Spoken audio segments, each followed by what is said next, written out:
ಇನ್ನು ಕಾಂಗ್ರೆಸ್ನಿಂದ ಹಿಂದೂ ಕಾರ್ಯಕರ್ತರ ಟಾರ್ಗೆಟ್ ಎನ್ನುವಂತಹ ಬಿಜೆಪಿಯ ಆರೋಪ ಏನಿದೆ, ಈ ಆರೋಪಕ್ಕೆ ಬೆಂಗಳೂರಿನಲ್ಲಿ ಗೃಹ ಸಚಿವ ಪರಮೇಶ್ವರ್ ತೆರೆಗೆಟ್ಟಿದ್ದಾರೆ.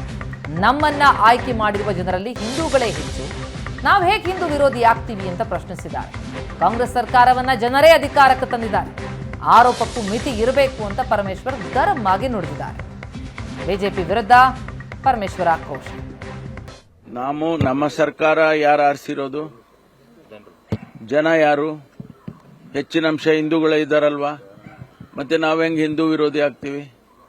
ಹೇಳೋದಕ್ಕೂ ಒಂದು ಇತಿಮಿತಿ ಇರಬೇಕಾಗ್ತದೆ. ಅದನ್ನ ನಾವು ಯಾವುದೇ ಕಾರಣಕ್ಕೂ ಕೂಡ ನಾವು ಇಂಥ ಏನೋ ವಿಚಾರದಲ್ಲಿ ನ್ಯಾಯವಾಗಿ ಹೋಗೋದಕ್ಕೆ ಪ್ರಯತ್ನ ಮಾಡ್ತೀವಿ. ನಮ್ಮ ಸರ್ಕಾರ ಯಾರು ಆರಿಸಿರೋದು? ಜನ ಯಾರು? ಹೆಚ್ಚಿನ ಅಂಶ ಹಿಂದೂಗಳೇ ಇದ್ದಾರಲ್ವಾ? ಮತ್ತೆ ನಾವು ಹೆಂಗ್ ಹಿಂದೂ ವಿರೋಧಿ ಆಗ್ತೀವಿ?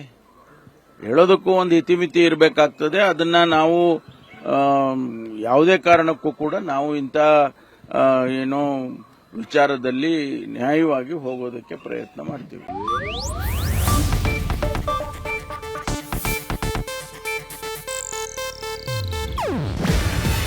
ಇದು ಏಷ್ಯಾನೆಟ್ ನ್ಯೂಸ್ ನೆಟ್ವರ್ಕ್ ಪ್ರಸ್ತುತಿ.